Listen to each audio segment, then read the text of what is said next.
Good morning, wrestling fans. Welcome to the Pain Clinic for it's another Saturday, obviously. Saturday, October 18th. The holidays today. It's National Meatloaf Appreciation Day, and man, who doesn't appreciate Meatloaf? He's a great musician. No Beard Day, none here. Sweetest Day. It's always the third Saturday, and for my friends out there who are going to the No Kings Protest Day, hey, go for it. Birthdays today, Simon Gotch. Member of the Vaudevillians, Simon Gotch is 43, and Berserker John Nord is 66 today. Happy birthday to both of you. Hey, interested in roller derby? Want to be a skater? Officiate Rock City Roller Derby needs you. Contact recruitment at rockderbyrecruitment@gmail.com and join Rock City Roller Derby. If you're into the men's team, Flower City Fear, FLOUR, flowercityfear.com. We're not in full season right now, but we are still training. And we actually have Flower City. We have a satellite training place in Ithaca now. So we've got a couple places you can train with the team. So check it out. flowercityfear.com. And I'm your humble host, the Cashman. I'm joined by Rob Sanderson, the boy who grew up on the show. There's another one who's grown up on the show. How you doing this morning, Rob? Good morning. I think I'm here. You're here. Yeah, good morning. I'm here. I'm Hope fully you're here. feeling There we better. go. I I'm hope you're really feeling washed out. Good morning. Yeah. There you are. I hope you're feeling better. Uh yeah, it's been a week, but improvements. So That's cool. I like your background. No Kings, yay. Hey, shout that's out to DC. DC. I be the ours just starts at noon here, so the one in Rochester. So, but There's so many of them around today. So before we get too far into it, I want to send out a congrats to my friend Lorelei. You know Lorelei got married yesterday to John. Lorelai's in town in Rochester right now, and congratulations! I got to see Lorelei Thursday night for a little bit, so it was pretty cool catching up. congratulations, Purple. Yeah, purple as Yes. well. Yep. Yeah, so it looks great too. Fantastic. I hope it's a great. I hope it was a great time. So, but hey, congrats. Let's talk. What we're going to talk about today. I don't know. Wrestle Dream is later today, I believe. It is. We talk a little bit about Crown Jewel results. Where has Andrade gone? And there's a particular Crown Jewel match I want to talk about too, in particular, that I thought was quite interesting. But let's jump right into it before we get in. I do want to go through the Wrestle Dream card. It's more intriguing. As long as no more people get injured, we're good. There was injuries this past week. So, before I get too far, Rob, I know you probably maybe you didn't see or you did see. I'm sure after all the hoopla about it, you probably got a chance to see the match between AJ Styles and John Cena from Crown Jewel, where it was like a best of. It was like a greatest hits, and isn't that quite appropriate a name, greatest hits? Because at one point in the match, all of a sudden, both the wrestlers started using everybody else's finisher. And I feel bad because Christopher Daniels is left out in the cold. Nobody mentioned that the Angels' wings were used. I saw it immediately, but I've not seen any mentions of it in the. I mean, I saw the Angels, but they never attributed it to anybody, even though they were attributing Chris Jericho's Lion Tamer and Samoa Joe's. Whatever he does, a choke out the Kakuna clutch and stuff like that. So, Rob, did you get a chance to see any of that? So I have only seen clips of it. I will say that obviously, even though I'm out in terms of watching that company, I will check out that match at some point. I am one of the people that does not currently have that like super ESPN access granted situations, and so at some point, I don't know. I mean, I think it got amazing reviews, obviously. I appreciated the Styles intro. Yeah, yeah, Um, yeah. That was all written by uh, John Cena, apparently. yeah. Mentioning, yeah, mentioning all, all his, the Bullet Club, which you never heard mentioned ever on WWE, as well as being the TNA, being, using TNA as part of the introduction as well. So I think Mhm. actually Styles was kind of a surprise at it. If you look at him when they're going Oh through yeah. the introduction, he looks definitely surprised at what they're saying. So, but yeah, and I mean, on the independents, I've seen guys use other people's finishers and stuff like that. I've seen them, Oh yeah. but this was I mean, like, if you hold an indie wrestling show on 316, and you don't have somebody doing a stunner that day, it's a problem. So, Sure, for sure. And it was, but as a fan of, obviously AJ Styles and John Cena now. I mean, how can I not be a fan of his now that we're going into the last couple of months? It was the crowd was marking out total, and then when he did the Sister Abigail, and then all the flat, and then all the lights went on in the arena, and it was like it was just really was.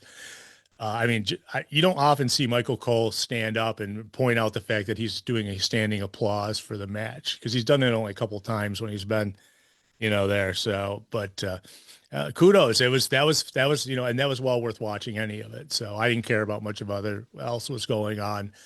But that definitely, I mean, I kind of wasn't even fully paying attention until it started happening, and then it's like, oh, they're doing everybody's finishers now.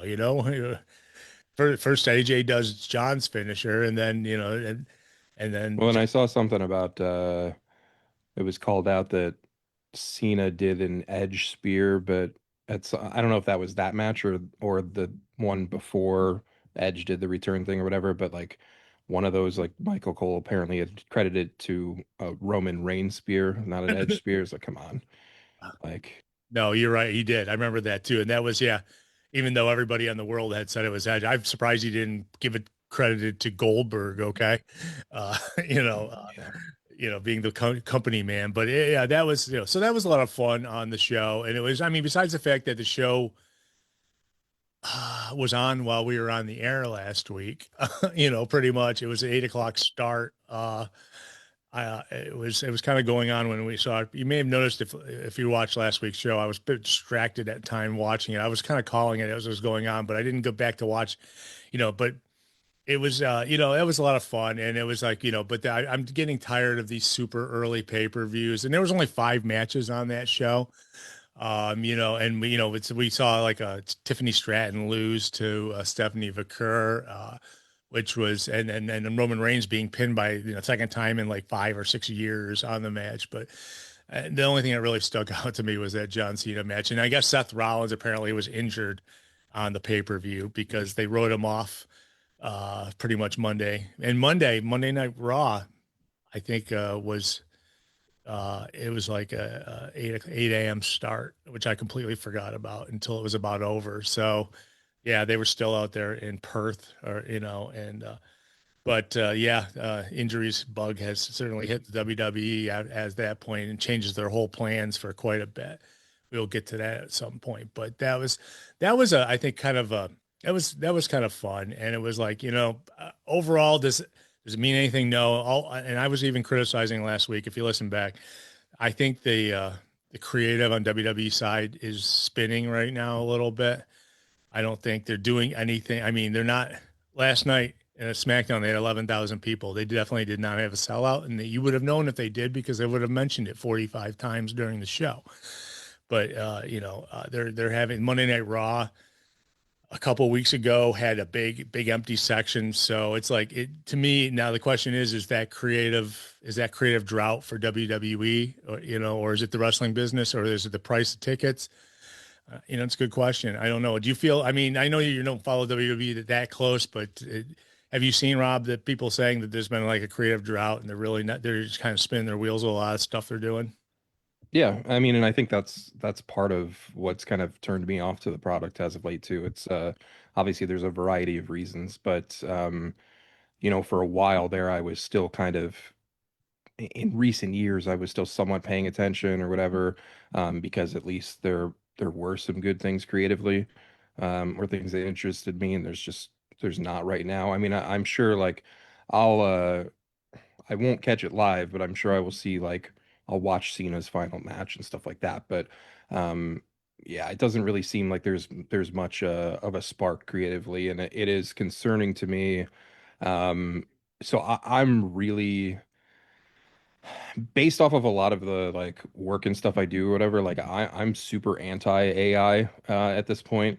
And like the fact that there's all these reports about them like now incorporating AI into story writing and creative plans and stuff like that, like it is just do you want this to get worse? I don't understand that. I mean, I think they're a company that has um, so much talent under contract, so many resources to do things that like they should have a creative room that can come up with plenty of stuff. Like obviously a lot of things get redone in wrestling and things like that, but I've definitely heard from a lot of people that it is super stale right now. And you know, it's tough because for a long time it seemed like they were putting all their eggs in one basket, and things were going well for a while. But then when that basket ends, like what do you do? Like you didn't build up other stars, you kind of crushed everybody else along the way.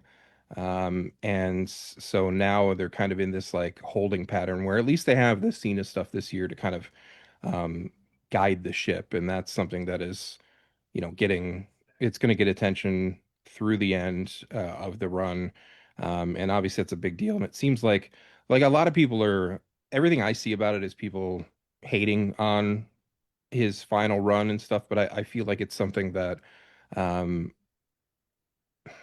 it could be better from what I've seen of it, but I still think that they're going about it in the right way. Like they're really they have been promoting it, scheduling things, planning things out, trying to give like the take advantage of their few opportunities this year to put him in a match and all that kind of stuff. So I don't think that's all negative, but I mean I will say that I'm sure at some point in your news you'll get to the tickets for Western New York shows coming up.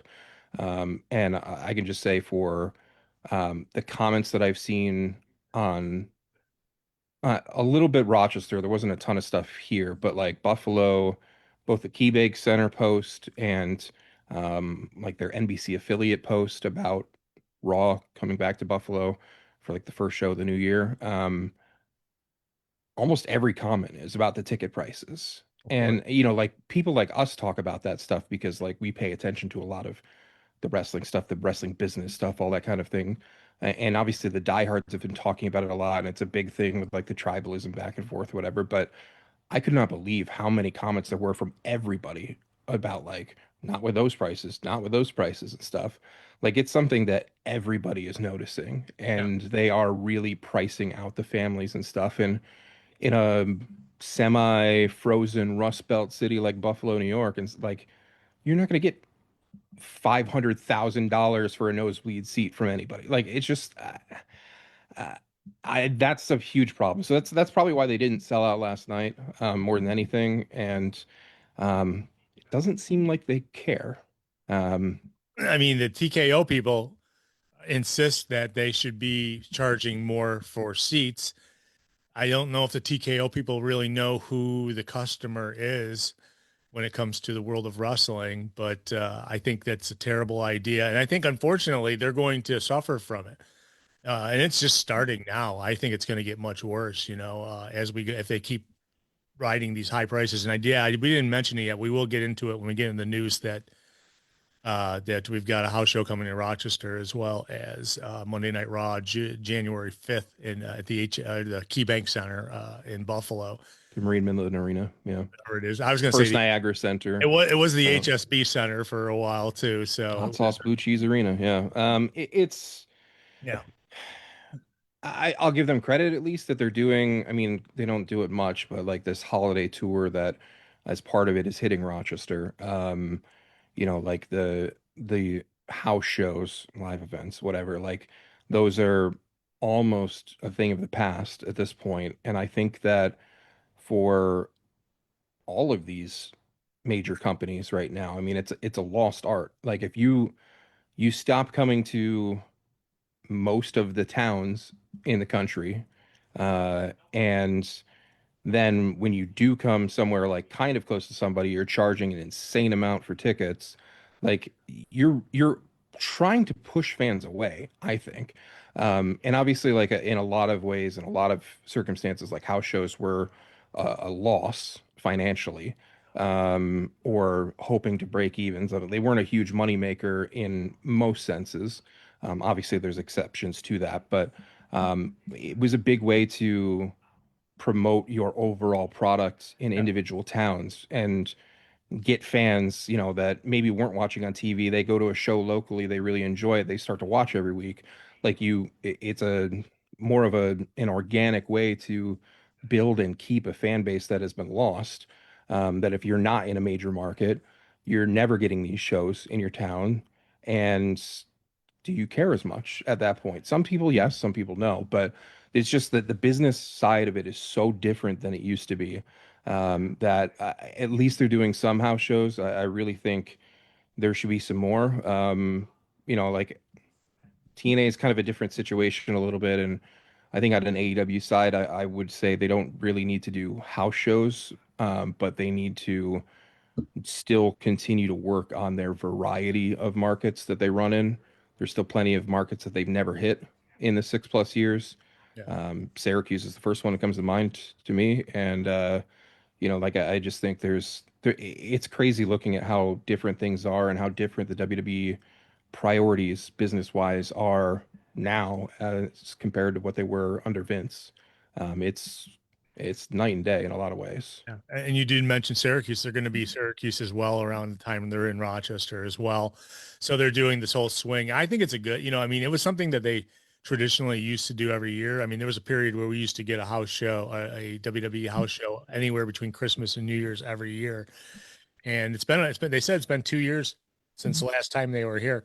You're not going to build, when I was a kid, they were here every 2 months, every 3 months, they were at the Blue Cross Arena. And they toured constantly. They didn't have a national TV show, so that's how they had syndicated TV, and they would tour constantly, and they would build a crowd up that way. But I think ever since they've got national TV, they don't feel they need to go to every little town, and it's unfortunate. But I haven't even seen the ticket prices yet, to be honest with you. I know they go on sale this like the 22nd coming up this week, but I would be curious to see what the price difference is between a house show in Rochester and a TV show in Buffalo. yeah. And if the house show prices are similarly unreasonable or not. I really don't know. I haven't looked at those yet. And it's things like those increase in type price tickets, and then doing WrestleMania in Saudi Arabia. Nick Khan thinks people are going to travel to it, which that's is funny. What they should do is it's hilarious. Yeah, they should give free tickets to everybody who wants to come to it, because they're going to spend as much as it would be on a ticket.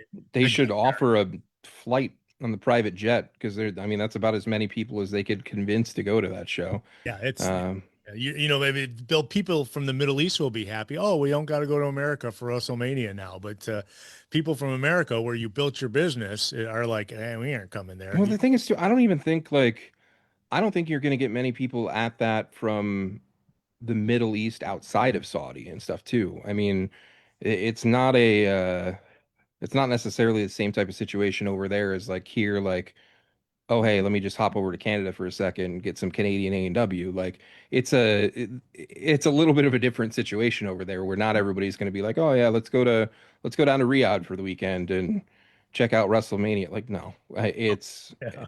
eh, I can't believe that that's a thing. And I think it's going to hurt the fan base here in the United States heavily, and it's like, and I mean, now we have obviously the Royal Rumble is going to be there this year. Let's see, of course, that means also that it's going to start at 2 in the morning or something like that, or whatever. I know it's early, it's earlier in the day, I know, but it's I think that they're really testing their fans, and the guy from TKO who said that they should be charging more price tickets doesn't understand why or they should have happened a long time ago. There's one disadvantage to not having Vince McMahon in charge anymore. I think Vince McMahon as the owner, and I hate to say it as bad as the things he did, where he knew his audience and he would make ticket prices family friendly. And even when towards the end, when even they were going up a little bit, it still was closer to being family friendly than these TKO tickets, where like when you look at the 3,000 seats for the new WrestleMania, and you're paying over $300 for a seat, that the ring will be this microscopic from where you're sitting. yeah, I mean, we're not talking about like normal like inflation rising in prices or things like that. I mean, it is exponentially higher for these ticket prices compared to what they used to be. It's in, I can understand them being, if you're going to WrestleMania in 2025, 2026, like I can understand that being more expensive than like what I paid for tickets in 2002 and 2004.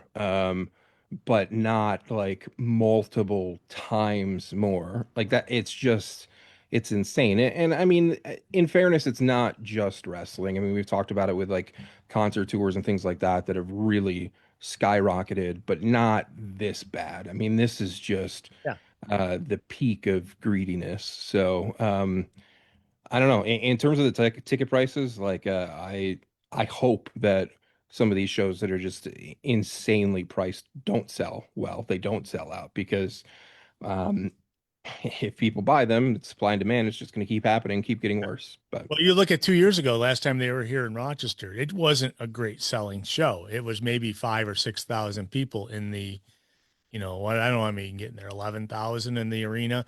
So it wasn't a great, and this is back. TKO is just taking over at that point. So I think that, I guess we'll see. I'm not going to make any predictions. I know they're pushing hard. They're going to go and push the media hard. You're going to see commercials for it all over the place and everything. But yeah, I'm just curious as to see what I'll give you a good example too. I don't know if you've seen it, but Rush is going back on tour next year with a new drummer. Their drummer died a couple of years ago, and so they said they were never going to get together. Now they found a drummer, and they're going to go out. And bad seats in Cleveland were $140, which I could handle, easier than a $300, very virtually unable to see seat from in Las Vegas. So, and they could, so I can see you're right. It's not just wrestling that's going up, but it's high demand things. What was it?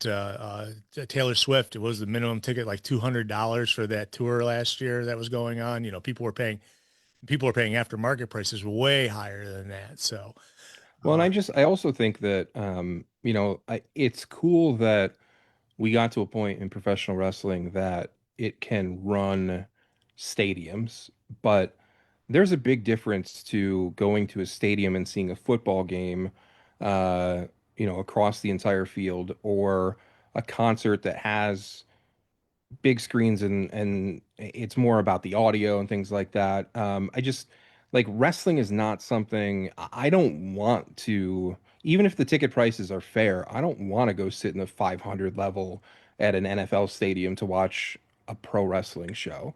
You can't like the even WWE, all right, 20 by 20 ring, like, and you're looking at that from the 500 level, like, no, like that, it, it's not something that's made to be viewed from that far away. definitely. Um, I don't think there's the value in that. And I mean, I've only been to in recent years, I've only been to one stadium show, which would have been the Rumble in Houston. And for that, I mean, like I was on the floor and had my only option been like the 300 level or whatever, I would have just stayed home. And I understand like other people want you just want to be there and be in the atmosphere and stuff, and that's cool, but like not for $500 a ticket. Yeah. Well, when I went to WrestleMania 29, I've talked about it multiple times on the show that I was so far away and there was a giant palm tree in my way between me and the ring, and it was $200 a ticket. And it was like, and then the only way I could watch it was to turn my head around backwards and watch the giant screen behind me. Right. You know, Right. so it's like that, and then that took the fun out of it. It's like I'm never going to one of these shows unless I can sit up close, and I'm never going to pay those prices to sit up close. So I Yeah, think, I mean sometimes the nosebleeds in an NHL arena for a wrestling show are a tough view. And then when you move to like a football stadium, like yeah, it should almost be free when you're that far I away. know. They're making money on the paper. Well, they used to make money on the pay-per-view buys, and they used to, and I always felt it's like, any sort of gate money was always a benefit, but now the gate money is way more important for them because because people can't buy it on pay-per-view anymore. Yeah, they can, I guess, in one aspect, but I mean, all I got, but right now it's like a lot of people are complaining, like in the chat room about, I'm not paying $25 or more a month to get the ESPN app. And like the reason I have it, to be honest with you, is because I have the Disney Plus app, and it's like I can meander to the ESPN app through the Disney Plus app. These apps are getting out of control. I mean, even now that we're back into a NHL season, and like for right now, temporarily, like I have the like discounted at $25 a month Gotham Sports app to get MSG because it's like my only option to actually watch the Sabres broadcast because you can't get it on YouTube TV and other things. And it's like everything adding up like that. And then you have these companies, well, I don't want to say companies, the company that we're mostly talking about here that splits their product up across multiple apps, similar to what is done with um, like football or baseball or other things like that, where you can't just, it's not even something where you can just buy the one app and then you're good. Like it's not like, okay, you can get Netflix and watch Raw, but that's not going to help you with the other things. Like it's just it's so much that it's between that and the ticket prices and everything, like it's really like becoming more and more difficult to just be a casual fan out there. Yeah, yeah. Uh, You have to have Netflix, you got to have Peacock, you got to have ESPN, whatever, and then Peacock's gone now, so you can't have that. I hear mm, Paramount's moving in for like UFC stuff. It's like you're right. It's multiple apps for everything, and it's like that's. I'll be honest with you. The only reason I'm still with Spectrum TV is because I was going to cancel at the beginning of the year, but they suddenly added Disney Plus for free if you're a Spectrum customer. The ESPN app, they added all the Peacock, Paramount, all these apps they added to their service so that because they know people are leaving for those apps and they got to find some way to keep people on Spectrum. And besides the fact that they keep jacking the price every couple months too. So, but it's like that's I mean, I'm saying instead of buying six apps, I'm getting cable TV and those six apps. So it's like, and those six apps would have been anywhere from $5 to $10. So that's $60 a month right there. I think you have to weigh it out, but it's you're right. It's crazy. And it's like it's funny is when I turned over to the Disney, when I went to Disney to find the ESPN app for Crown Jewel, I turned it on right when they were doing the national anthems and they were booing like crazy for the United States national anthem in Perth, Australia. yep. So where was Pat McAfee to come out and defend the United States that week? Nobody, they Uh, said nothing. They said absolutely nothing about it. Went to commercial, in fact, so they could like space it out before they started doing anything.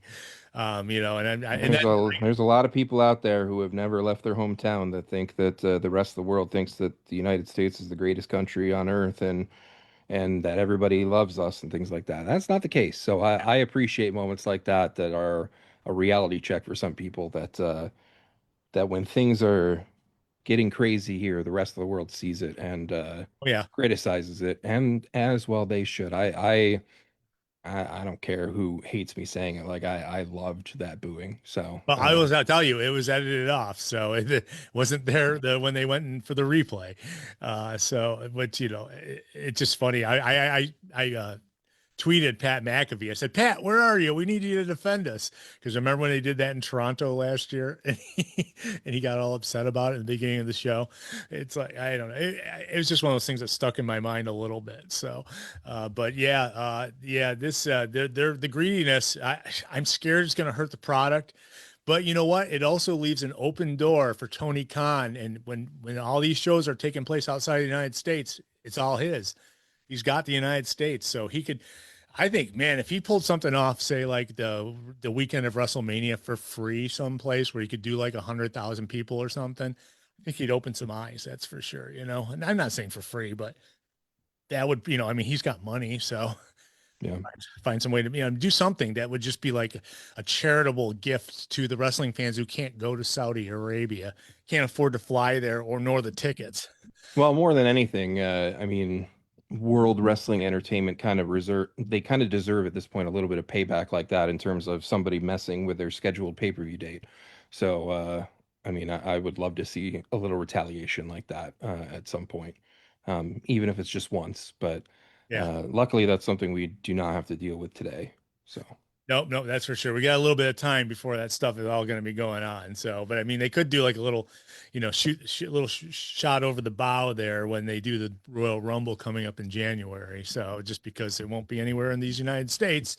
So, so there, that's Well, I, and again, just for the record, like I know I've said this before, but like like their name is World Wrestling Entertainment. I am in favor of them running uh all these different countries, and honestly, like I if I watched the product more, like I would be kind of happy about some of these like earlier start times and stuff.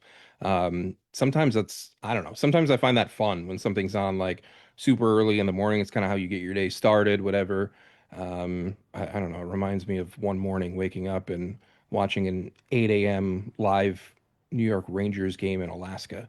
Like it was just like there is some kind of like not gimmick aspect to it or whatever, but I think it can work to the point where I kind of I, I don't know. I don't necessarily love that today's AEW pay-per-view is at night. Like it is the traditional time and stuff, but I kind of wish it was earlier. I like those afternoon shows and stuff, especially with how long the AEW shows get. yeah.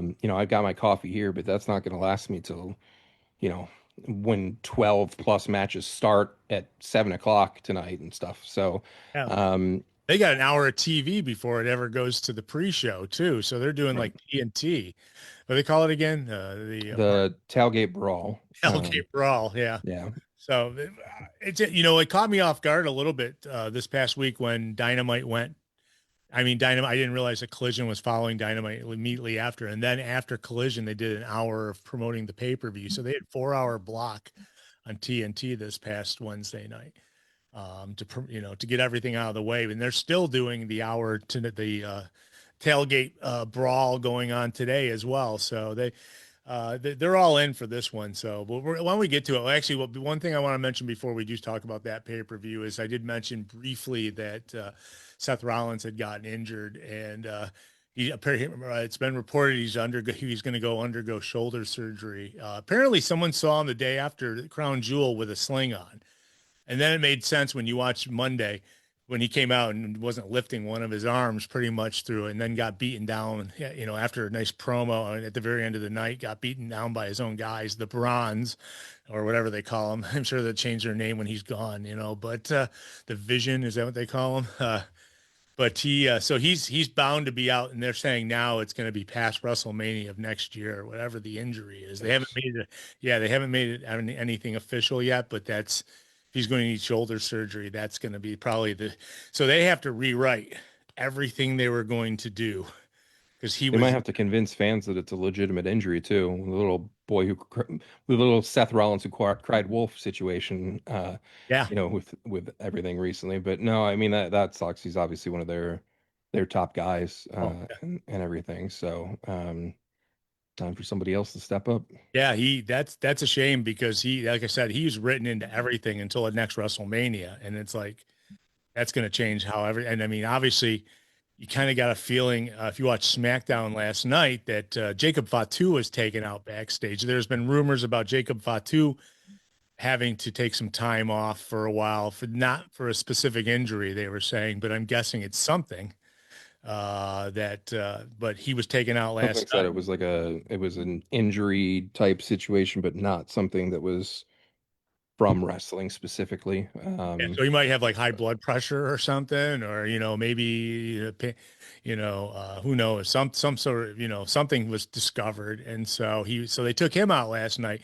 So they were setting up a show where they were both these guys were going to be instrumental in both the matches that were going on, and now they're rewriting their whole next pay-per-view off of that. In fact, having Cody and Drew McIntyre brawl till the end of the show last night. And it's of course it's another mystery who took out Jacob Fatu because they blamed it on Drew McIntyre and he denied it completely when he was in the ring. But that we can play that in about 6 months from now, kind of like Jade Cargill again.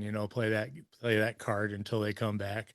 But I will say there was an Instagram post that tagged Mercedes Moné that was like an illustration of her shattering Jade Cargill's TBS title record. And if you just looked at the post, because Mercedes accepted the collaborator tag in IG, so it almost like looked like it was from her, which therefore looked really cocky, which fits obviously her CEO persona. But but Jade responded to it with a couple like strong arm emojis and stuff, like kind of like giving credit to Mercedes. I that was nice to see that she didn't take like offense to that. But yeah, it's an interesting time.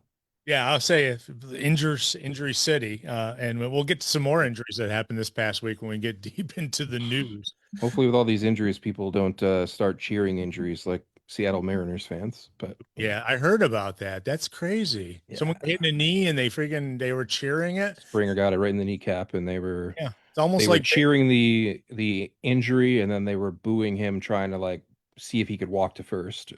So yeah, I any feeling I had about the Mariners and if they get past the Blue Jays, I don't even want to think about that today. Take a day off from that, but um, I mean, um, hard to root for them at this point after that last night. So seriously, and it's not that I would want to root for the Dodgers, but uh, yeah, that's a shame because it's like no, I don't want to root for any of the teams to be honest with you, but that's just me because I'm a Yankees fan. But I mean, yeah, if Otani puts out a 100th of his production from last night in any game, they're going to win. So it was absurd last night. It yeah, was one of the best performances in the history of he professional sports, had three period. home runs and he pitched 6 innings scoreless. Is that what it was? Yeah, 10 strikeouts, three Yeah. home runs. Like it's it's insane.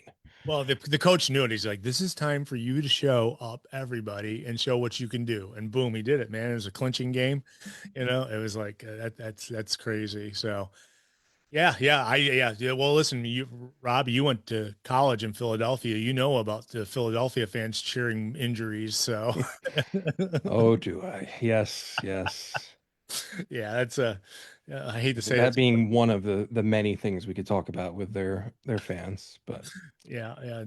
This career-ending injuries, and they just cheered him on as they're taking him out on the gurney. It's like booing Santa Claus, throwing batteries, all sorts of stuff, yeah. throwing up on Mets fans, right? That was yeah.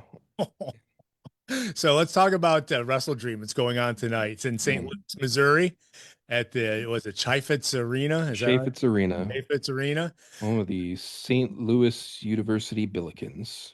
The Billikens. The only other Bills that I know of in sports, And yes. Billikens are like pelicans, right? No? Yes. No, it's like a fictional character. I don't I don't remember what it's described as, but I do have a picture with their mascot from college days. So Whoa. So yeah, okay, so I'm gonna have to look up what a billiken is or what it looks like later. But so we've got four pre-show matches, and of course, like I said, the first hour will be on TNT. I think that's going to be 6 to 7, and then 7 to 8's the other pre-show. I think the other. Or, no, I think the tailgate brawl's at 7, okay, 7 to 8. I think that there's also the 0 hour is like 6:30 to 8 probably, okay. because they overlap, which is just that makes no sense to me. Like, why do you really still need the 0 hour? Like, why don't you just focus on your tailgate brawl? But I don't know.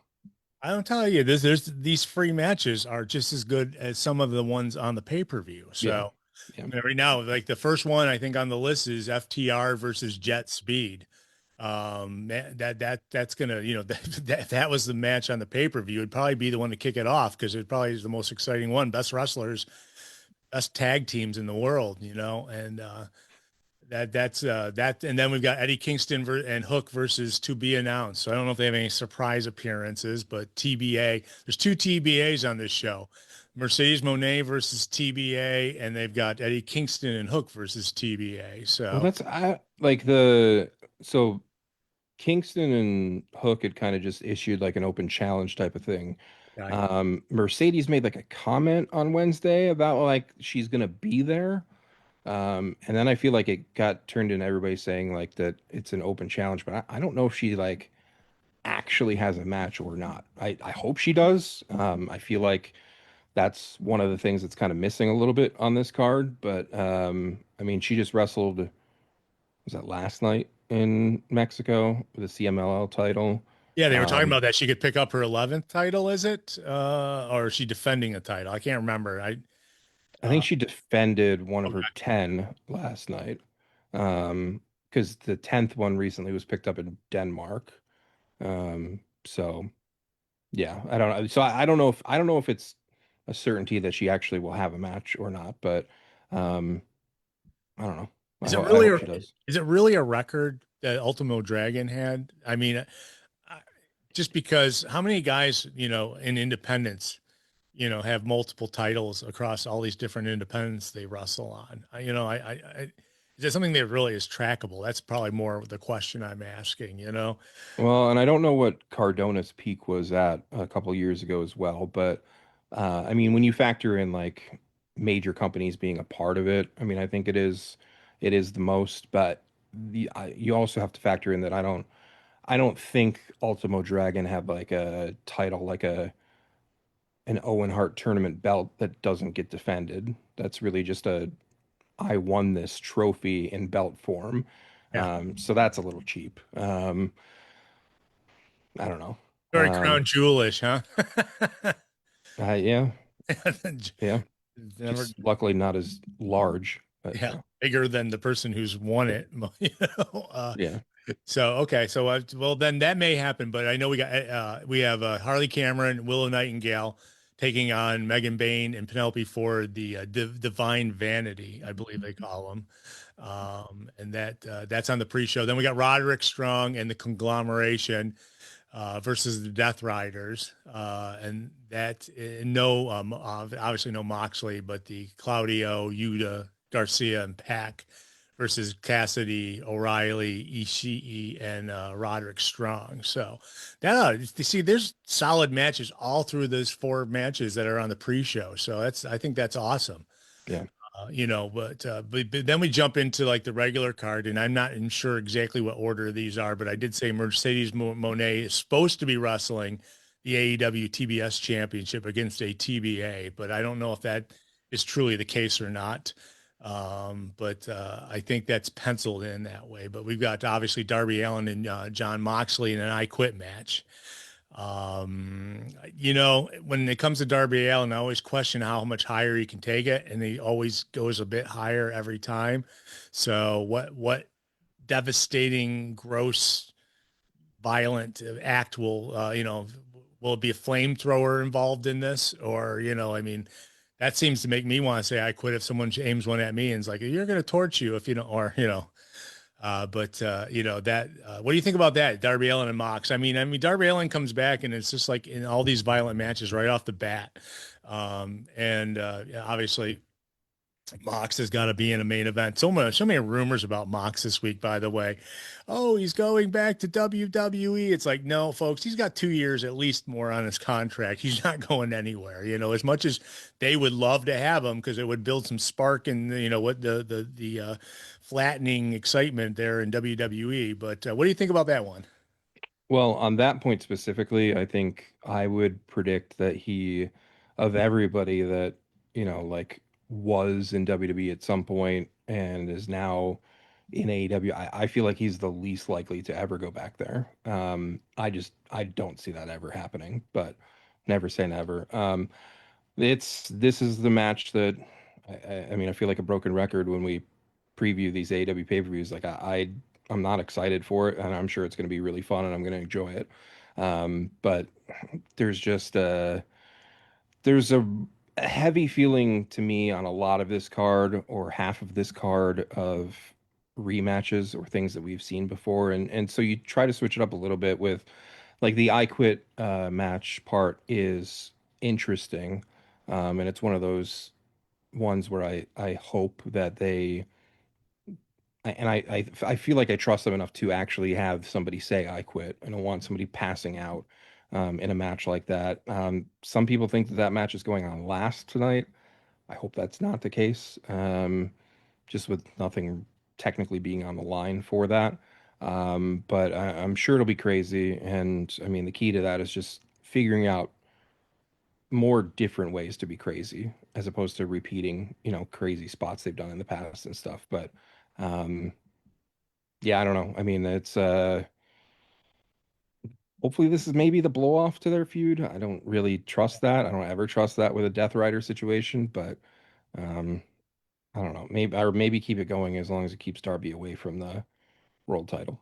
Well, But it's interesting when Mox was out there on Dynamite this past week, and they were talking about the old plastic bag around his neck to Brian Danielson, and about how it's like they kept re introducing that had happened, I think, and it's like so I'm wondering if we're going to get some sort of assist from some direction. And it, I'm not saying it's going to be Brian Danielson, but Brian Danielson's not done wrestling. Okay. He's just not wrestling a lot. He's not done though.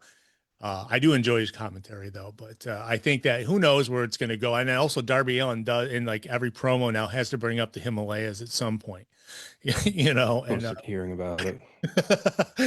so maybe they'll have like they'll have like I was waiting for like a body bag full of like snow or something, or I don't know. But yeah, maybe we'll get the finish of that. So next up, we got Hangman Adam Page. This is not in any order, but Hangman Adam Page and Samoa Joe. I'm kind of excited for this. I know Samoa Joe had come out this week and said after his contract's done with AEW, he's retiring. So kudos to him. He does have a Hollywood career or whatever, Twisted Metal. He's like one of the main characters in that show. I like Samoa Joe a lot. I mean, he got honored obviously with in the John Cena AJ Styles match that happened last weekend a little bit with the Cocoon the Clutch done by AJ Styles. Very well done as well.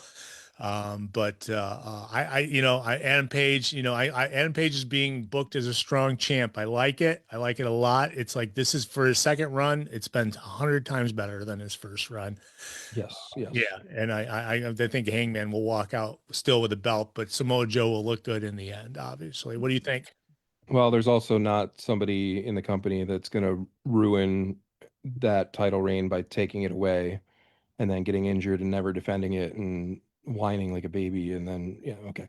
They, Yeah, no, they cut out that cancer already. Yeah. yes. It's, I think this is one that I'm looking forward to the match. I think it'll be a really good match. I don't know if there's I would love to like ask one of these like, uh, sports books like has anybody placed a bet on Samoa Joe for this match?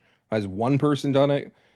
And do they want to just like waste money, like just hand it over to me? I'll take it. Like if you're gonna throw away like there's no chance that Joe's winning this, but I do expect it'll be a lot of fun. And Definitely. crazy that that's like a first time meeting. I don't know. It was like hard to believe, but Yeah. Well, I liked it. I liked Joe kind of taking offense to Hangman, because really Joe did get jobbed out of that title. I mean, I don't know. He never really got a rematch on any of the when he had it. So who knows? I mean, this will be his rematch, and unfortunately, I don't think he'll win. But next up on my list, Chris Statlander and Timeless Tony Storm. Love the beginning of the show this past week. Can't love a sit down that turns into a brawl, and they're ripping each other's clothes off and freaking throwing each other around. That really got me excited for the match. So I think that Chris Statlander, I think may defend the championship, but I think that there'll be other factors coming in on that. I don't know. It's stuff. I mean, Tony, like we've talked in the past, Tony doesn't need a belt, but Tony it certainly is a nice prop though when Tony's out there. So what do you think? yeah, I mean, this is one of those situations where like Tony's not the champion, but you're still getting the full timeless Tony value out of her being the contender here, being the challenger. I think what they've done to build up this match has been brilliant. I mean, that stuff you're mentioning and the week prior with the two of them laying down in the ring, like it was so unique. With that little promo back and forth kind of thing. I am looking forward to this match for sure. At some point there needs to be some more surprise match outcomes here and there. Nobody would expect Statlander to lose the title this soon after just winning it. But I mean, I assume Stat retains here, but I think this will be really fun, and then it'll be interesting to see.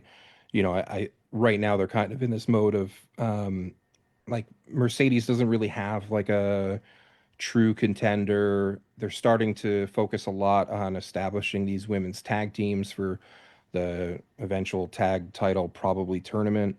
For that on the women's side, I feel like there's a lot of like I don't know, kind of holding pattern with some of the stuff that I don't know who Tony's gonna feud with next. I don't know who Stat's gonna feud with next, but I think this will be really fun. And I know they said like it was very much on purpose to keep Statlander away from Tony during Tony's long run and stuff to kind of save this match. And Sure. now we're finally getting it. So two of the best in the business. Really happy that Statlander has that belt right now, and that should be a really fun match. They both deliver constantly right now. Definitely. So, on next on my list, it's a tag match where the winner receives $500,000.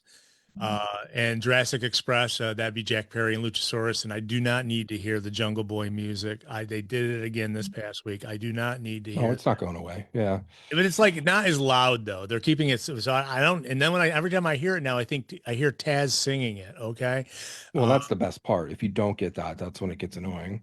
yeah, they're taking on the Young Bucks. Obviously, Young Bucks blew all their money in the casino. It's all become money. I don't think Jurassic Express needs the money.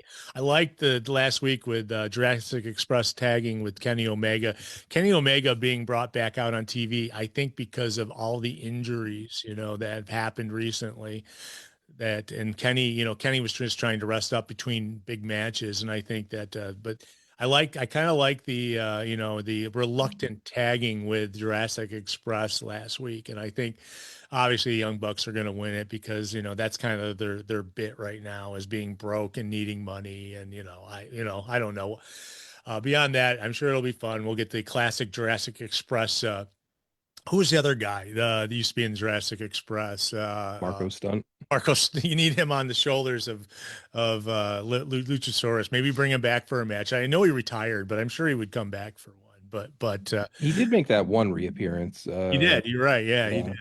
when they were So near, when they were in like South Haven, Mississippi. I yeah, I don't know. I feel like you could further frustrate the Bucks by having them lose out on the 500K. But I mean, I expect that they will win this match. I'm not somebody who personally cares for Jurassic Express being back, but I understand plenty of fans do, so it's fine. I think this will be a lot of fun. I mean, those guys all have a ton of chemistry together, so yeah, yeah, I think so too. It will be a lot of fun, a lot of high flying action. it's just Next up, weird that everybody now is finally saying Jungle Jack Perry and JR is nowhere around, and he was the one that was mistakenly saying that for years. yeah, So yeah, started off with that right when they started. So yeah. yeah. Next up, Kyle Fletcher, Mark Briscoe, clash of styles, I would say. But man, Briscoe is a great wrestler. So is Fletcher. It's for the AEW TNT Championship. I don't care who wins, but I'm excited because Briscoe has been like the jobber to the stars for everybody in AEW. But he makes it look so good. He does such a good job. I mean, they had to give him a win eventually when he was the ROH champion. But man, Kyle Fletcher, obviously on a hot streak right now. I think Kyle wins this one, but it's like I don't want to see tax, please. No, that's all I'm asking. But I think Kyle's going to win that. What do you think? I agree. I mean, I think it's just not the time to take the belt off of Fletcher, but at the same time, I kind of wish that it was not another match of him and Mark Briscoe, because I agree. I mean, Briscoe, we got to the point where you pretty much expect Mark Briscoe to lose every match. And then like once in a while he'll surprise you with a win, and that can be fine, and trying to play that underdog role consistently. But I just don't, with the way that they have built up Fletcher, why would you take that belt off of him right now? I mean, especially because it's not time for him to go take the world title. So I mean, I think he should hold on to this TNT belt for a while. So I expect he wins, and those guys have built pretty good chemistry together. It's one of those matches where it's a little hard for me to get too excited for it because we've seen it. Yeah. No, that's true. And who knows, maybe you can like get screw Mark Briscoe out of it by having obviously somebody else from the Don Callis family get involved. And maybe that's a way to put over Fletcher and not make Briscoe look as bad because that's usually what happens with most of anything involving Don Callis family. So, speaking of Don Callis family, next up we've got Brodito defending their AEW World Tag Titles against Okada and Takeshita with Don Callis. And I don't know if you were on a couple weeks ago, but I believe a ring announcer used to said Takeshita like I used to say it, and I was like freaking. I go, Rob's probably flipping out because you could hear him say it incorrectly on the microphone. Uh, uh, I mean, I hear at this point, I hear Takeshita and I hear Takeshita, which I that's think what it is fine as was. well, Yeah. but Takashita is not correct. No, That's no, no. That is correct. Well, yeah. this is going to be a good match. I think, maybe Callis family does walk off of the titles here because, I mean, there's the great wrestlers, of Takeshita and Okada. I mean, I don't know. This I'm a little surprised to say it, but this is the match I'm looking forward to the most. I love like putting Takeshita and Okada in a tag team together. I almost wish it weren't a situation where they're kind of already feuding with each other, though. I mean, some of the stuff has been fun. I mean, Okada like accidentally turning the TV off the other night and stuff like was Yeah. good. But and when we get to the point of them wrestling each other like for the unified belt and stuff, like that'll be obviously really good stuff. But I think it's I mean, having those guys together in a tag team is almost a dream tag team in a lot of ways that I would love to see them get the belts and hold them for a little bit and kind of push back the you don't have to turn on each other and wrestle each other immediately. Um, and I think also especially now that Takeshita is the IWGP, Yeah. world heavyweight title holder, he's not like somebody that needs to go out and be losing.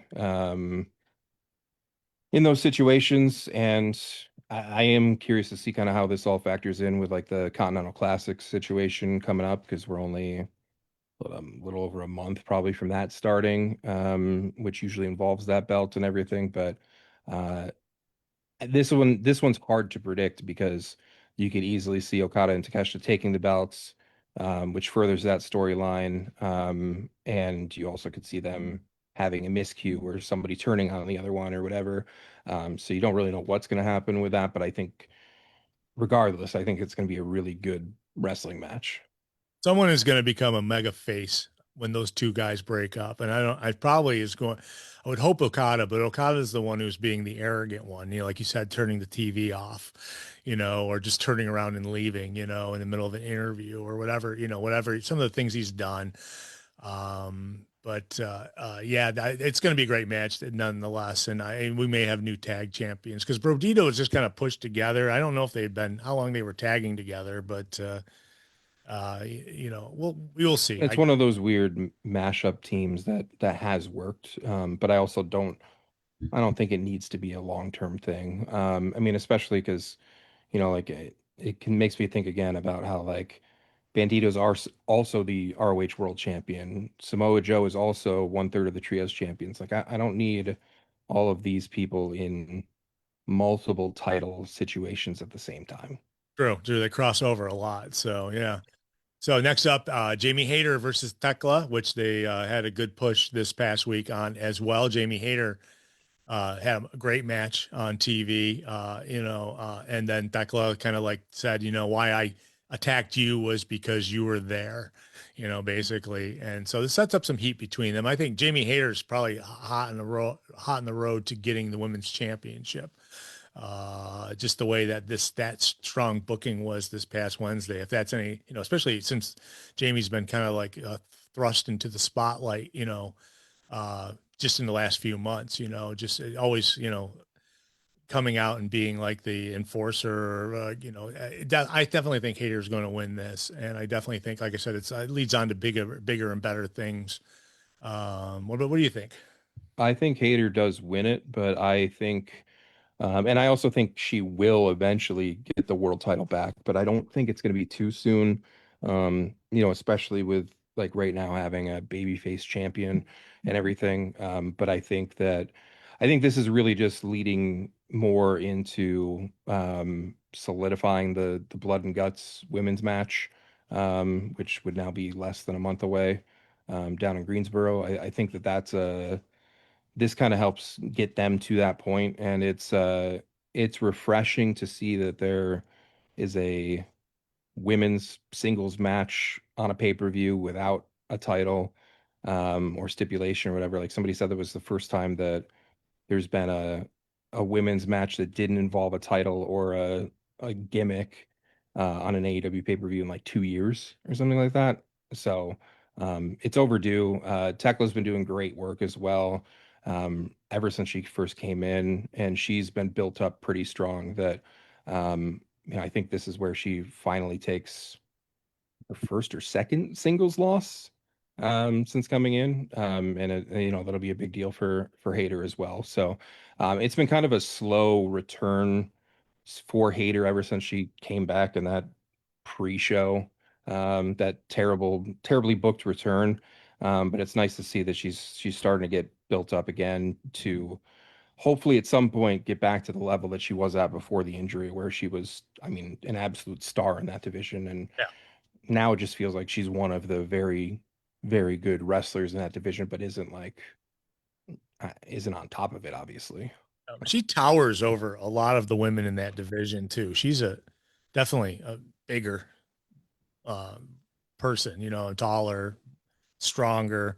So hopefully that's what I'm thinking. It's like she looked really good this past week though.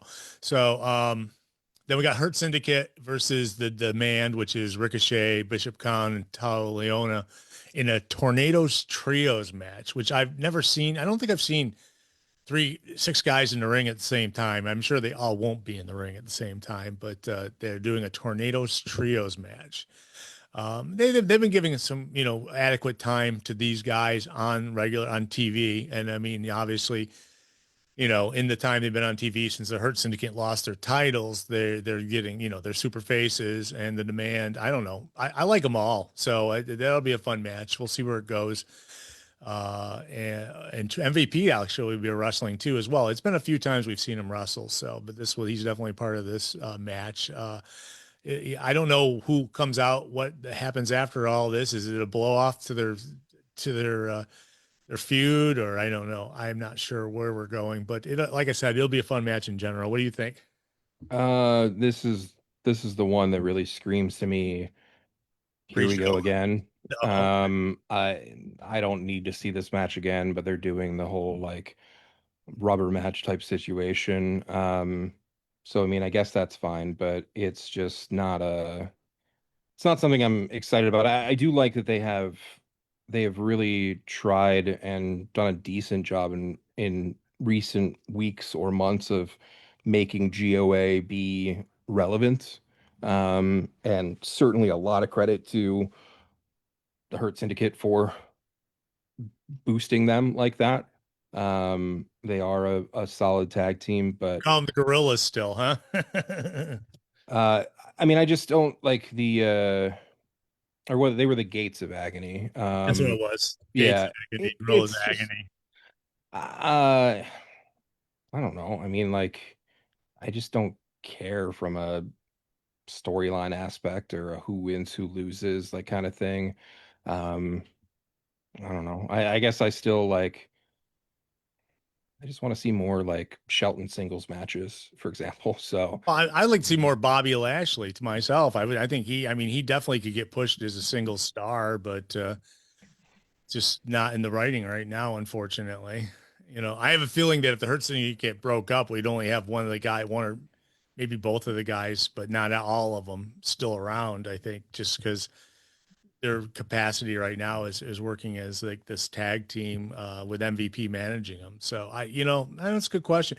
And I by the mean, way, if they're going to involve MVP, like if he's going to wrestle enough, then build them up and let them get the trios belts and run with that for a while. Because I mean, that trios division to me is it's just not good. It's pretty much non-existent right now. There's no does anybody care about the ops? Honestly, like there's three people I really like in that group, but them together, I don't care. I'd rather see them all individually. So, it's maybe that's where they go to next, if MVP is going to work semi regularly. But uh, yeah, I don't know. That's just not a it's not a match that I'm circling at the top of my list or anything like I that. was really thinking that when they lost the titles that we weren't going to see them anymore, and so they're still around, which is a good thing, you know. I mean, Well, they got long-term contracts, so I don't think they're going anywhere for a long got, time. gotcha, I Yeah. gotcha. So the only other match I have on here on my list is Mercedes Monet versus TBA, and I don't, you know, like I said, we don't know if that's happening or not, and who knows? Maybe it's after Jamie Hayter beats Tekla, we'll get Jamie Hayter and Mercedes Monet. I don't know who the TBA is going to be, so Well, whether I mean, we are now at the point where like Mercedes had the loss to Tony at All In, which was like that first big loss, that it she doesn't need to lose again anytime soon, but we are now at the point where she's set that length record for title reign with the TBS title, past the 500 days at this point, that now it feels like at least we can start to believe that she could lose matches. Where I think from a while there, it was just like, well, of course she's not going to lose yet. But now we're at the point where it could happen at any time. So I don't know. Like I said, I hope they add some kind of match. At least we've got what is it? Without her potentially being added, we've got two women's matches on the pay-per-view and one on the tailgate brawl. So decent at three. Wouldn't and mind a fourth. that's at 12 total matches. So Yeah. if Mercedes has one, it'll be 13 then. So we'll see. And four of them being on the pre-show, that leaves 9 matches. So, we won't be up too late tonight, probably, maybe. Yeah, No, I mean, go ahead, add the match, but like, man, why don't we start a little bit earlier then? there we go. So I'm going to go through some news before we get out of here. Now, I did want to mention, like once again, that WWE is coming back to Western New York. They have dates for Raw and SmackDown and 10 live events going on. Tickets were going to go on sale the 24th at 10 a.m. They're going to be in Rochester on December 28th at Blue Cross Arena. I just want to remind you, there's a Jacksonville house show the same day, so you're not going to get everybody on this house show in Rochester. It's going to be split. Jacksonville's a bigger city. I don't know if that matters at all. But and then they're going to be in Buffalo on Monday night, January 5th, and they also are going to be in Syracuse. I can't remember if it's the day before Rochester, but they're so check them out if you want to go, and if you're in the Western New York area, you can see WWE live for the first time in 2 years here at the Blue Cross Arena. I may go if the tickets aren't going to make me mortgage my house. So we will see. I mean, we'll find out the 24th of what kind of prices they're charging. I'm sure there's a way to get if you're in a fan club or something, you probably know what the prices are already. You can't get front rows anymore unless you're rich. Okay. I'm just going to throw that out there. But some other news: Mad Dragon is back. Ilya Dragunov showed up last night in SmackDown. He came out to the Open Challenge by Sami Zayn and won the WWE United States Championship last night in his first match back from injury. So congratulations, Dragunov. I'm surprised they would give it to him on his first match back, but that seems to happen a lot of times in WWE. Not all the time, but sometimes. Some other news: Cassie Lee and Jess McKay, collectively known as the Inspiration, are reportedly holding TNA Gold without a current deal in place. The reigning TNA Knockout Tag Team Champions are not presently under contract with the company following the expiration of their most recent agreement. I find that very interesting that you put tag titles on someone who are not contractually obligated to you. What do you think about that, Rob? It's that's a risk a little bit, but yeah, I don't know. I mean, it seems like they're a good fit there. I haven't seen a ton of their TNA stuff, but I mean, I was so entertained by them in the Iconics days that I'm glad they're back in the mix. And um, yeah, I mean, they were obviously like they had a decent match there on the Bound for Glory pre-show, which overall was a pretty good show last weekend as well. Um, really, really loved seeing big time Bill Collier in that Hardcore War match as well from that last What'd weekend. you So, think while we're at it? What'd you think about the Dudleys and the Hardys? um, Yeah, I mean, I didn't think that that was something that we would ever get. I mean, I really didn't think that we would get Devon back into a match at any point. But it was a cool moment. I mean, I've been a little out on the Although, Dudleys or one of them for a little while. But it's I mean, such a huge part of the history of tag team wrestling and stuff. That was such a big time with those two and Edge and Christian. I mean, really around like the peak time of me being a wrestling fan and stuff and liking all three of those teams. And so it was cool to see them get to close the book like that and handing over the boots was was a really cool moment. So I'm glad they got to do it in front of a big crowd. Um, Jeff Hardy's crazy for still doing the stuff that he does after all these years. yeah, I heard he was talking about doing a splash onto Devon where he took all of the weight that he was coming down onto the table, and to protect him because Devon had neck surgery a few years ago, and so there was some compromise in the match. I was just curious, did it look good? I mean, was it solid match or? Yeah, I mean, I'll be honest, like that was one that I wasn't like watching the screen 100% of the time during that match, but from what I saw of it, it was good. It was better than I expected. Um, I mean, really most of the show was along those lines. I didn't watch everything on the show, but yeah, I'm really glad they built that up well. And it was a good crowd for it. Um it was a good way to close it. It's too bad that, you know, we're in a time now where Edge and Christian are both wrestling again, and it's too bad that we couldn't somehow make that one final three-way tag match, but um, still glad that they got to do it that way. I do want to shout out congrats to Mike Santana finally getting the title. Yeah. Something that Mike Santana has been fighting for a long time, even back when working for AEW. And, so it was good to see everyone thought it was going to happen and it did. So very happy for that.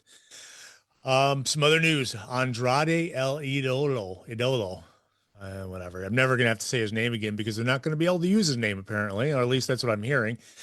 His latest AEW run, you might have remembered, just was on a pay-per-view a couple weeks ago, and we've never seen a word nor heard a drop about him since.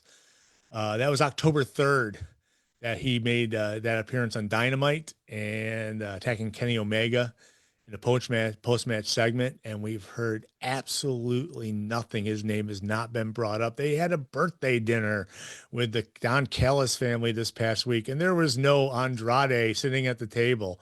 Not really sure what the deal is, but I think it has something to do with a non-compete with WWE. I think, and I think that is why we haven't seen him yet, and we may never Yeah. see the name Adalo again, part of his name. But it's very shocking that it's like once one and done, And I mean, the question is will he be back now? Did he portray something that wasn't true, and now he's in trouble because the lawyers are involved in it? I have no idea. But your Well, thoughts it's something that I really like. Obviously, I mixed feelings on him coming back to AEW or if there's really a need for him there with all the other talent that they have at the current time. But I'm surprised that it took so long for people to come to the assumption that it was uh something related to timing of contracts. I mean, like that he was literally just in WWE at 2 weeks and before? Yeah, yeah, and there was never word about his contract expiring there. I mean, it wouldn't have because he just got back there and stuff. So, Royal Rumble. I don't know why that wasn't like the initial assumption of everybody that this w- were the that this was going to be the case. I don't know how it's something very strange about this because I mean, like there are AEW's got a legal department. If like the rumor is that AEW and even Andrade himself had no idea that he was still under a contract basically with WWE. Um, if that's the case, kind of shady on WWE's part, or it's tough to believe Andrade, but I don't know how he would be.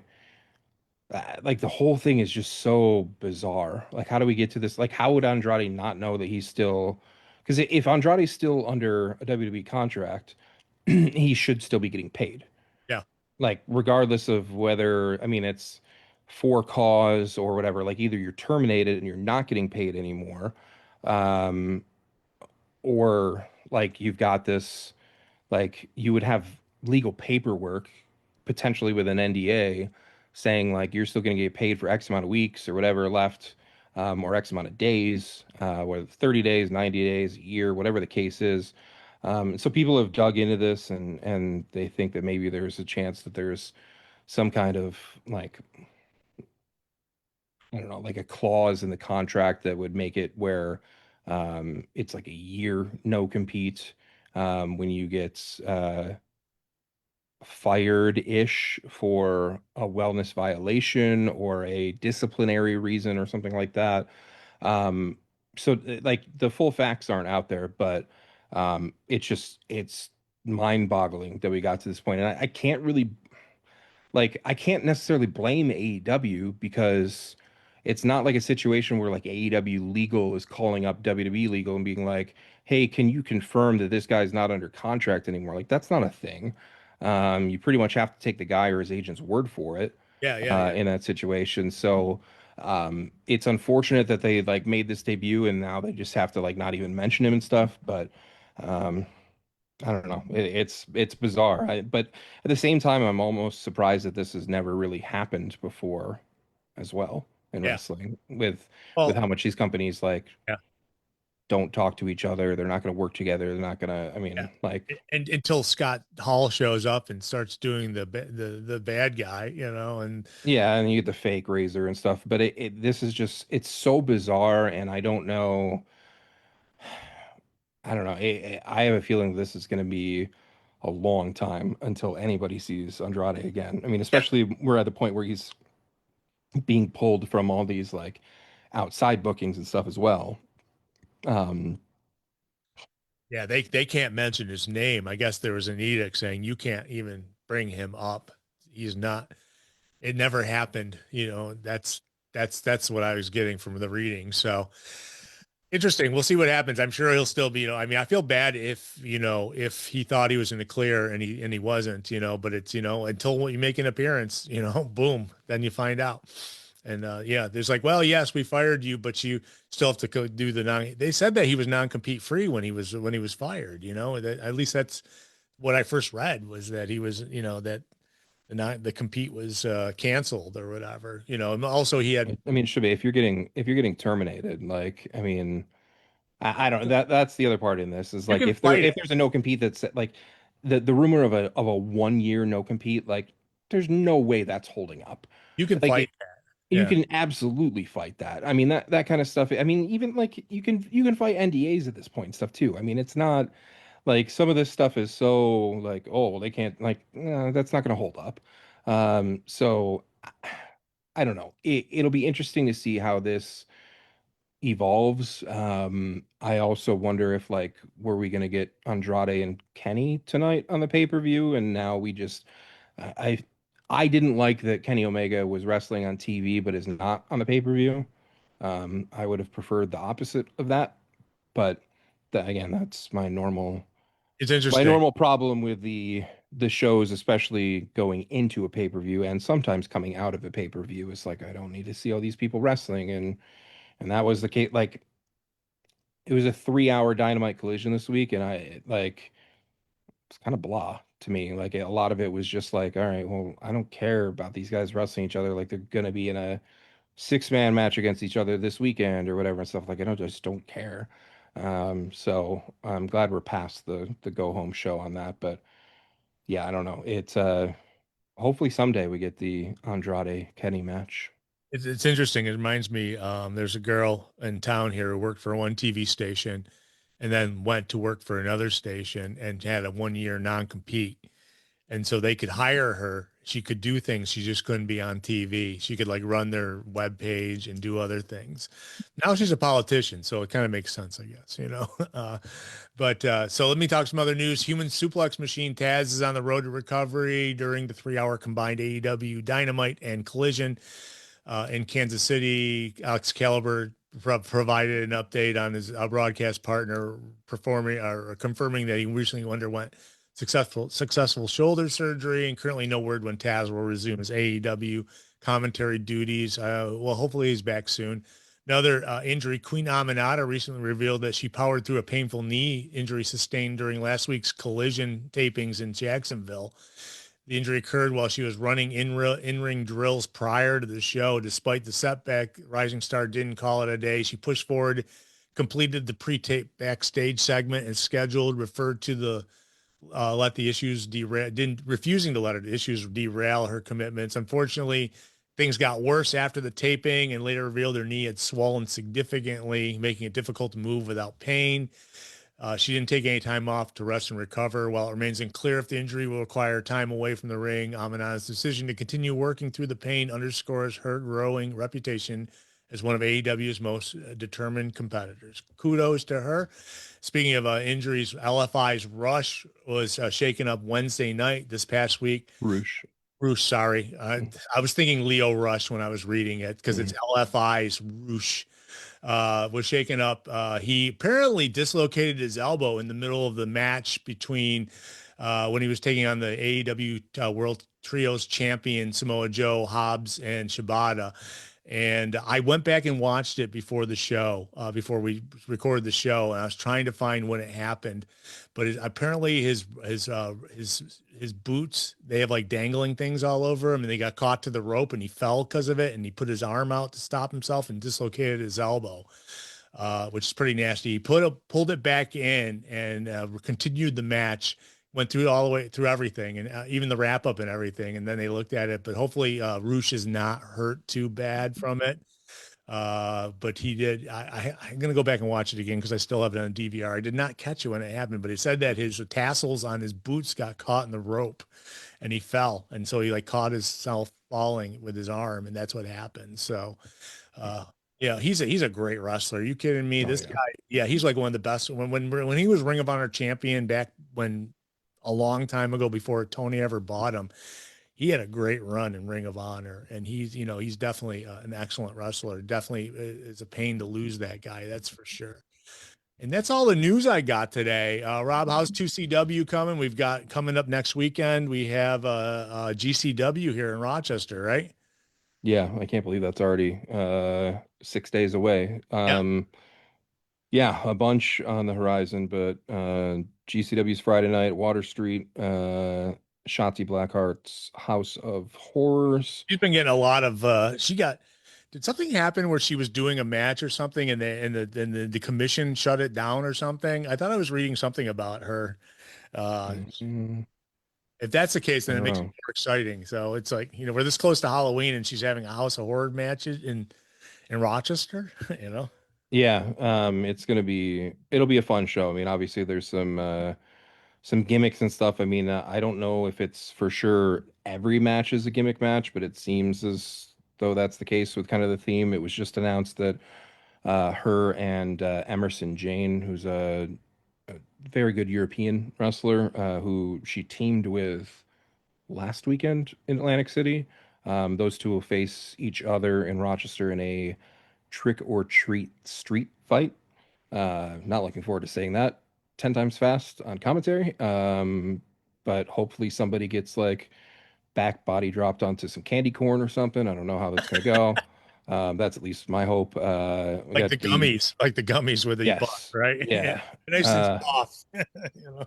yeah, that'll be instead of somebody putting tacks in the mouth, they're going to put candy corn in the mouth. And that's like the most vicious thing to a lot of people. I don't like candy corn, but it's fine. Like, it's not like if you did that to me with like pickles, like go to hell. Um, we got the GCW Ultraviolent Championship. Matt Tremont will defend against Joshua Bishop in a Doorway to Hell match, which still need clarification on that because I think there's I don't know if you have to go back through a doorway, almost like escaping a cage, or how exactly that's working. But Josh Bishop, also one of the top guys out there. I mean, just huge and tall, and has made some ESW appearances and stuff. So that'll be a lot of fun. There's a casket match with Atticus Cogar and Charles Mason, and then some other talent that's been announced to be there yet. But those are the three matches that are already announced at this point. And still more of that like spin the wheel, make the deal aspect coming up. But yeah, that's Friday night, 8 o'clock, Water Street. I believe there's only some like GA and standing room tickets left. I believe everything else is sold out. And we will have the broadcast on Triller TV Plus at 8 Eastern on Friday. So looking forward to getting back in the GCW booth, even though it's always weird to say booth when it's a table. You're sitting on Um, stage too, so you know. it's a great view there. Why It not? is. It is one of my favorite views in terms of calling wrestling action. Think of all the bands that have been on that stage, you know. I mean, and I saw Andy Frasco there. There's been a bunch of bands, so yeah. I mean, that was the amount like senior year of high school. Like I felt like I was there like at least twice a week or whatever. So yeah, it's such a cool place to catch a show, and I'm sure like especially with this, like it'll be a lot of fun with all these special gimmick matches that you don't normally get with this Halloween theme. And it is kind of an there's a JCW show on the Sunday, but it is kind of like a rare, pretty much one-off GCW weekend as opposed to a loop. So um, everything being put into that Friday show should be a lot of fun. And then yeah, we've got so that's Friday, and then we've got next month, just about a month away at this point. Um, 2CW is doing a two-night thing. The first night is the Hardy Party with Matt and Jeff doing a live podcast, live music, meet and greet, all that kind of stuff. They get Craig Jenkins to come out and go hardy party. Yeah, yeah. So that's the Friday night, and then the Saturday is the wrestling show. Uh, all the tickets automatically include both nights.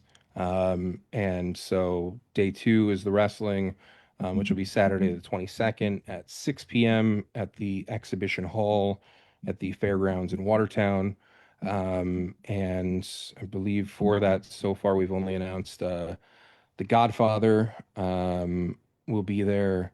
I'm going to try to ask him for a Good Father autograph and see how that goes. I don't think he's going to want to do that. Come in a Um, white shirt and a black tie, you might, you know.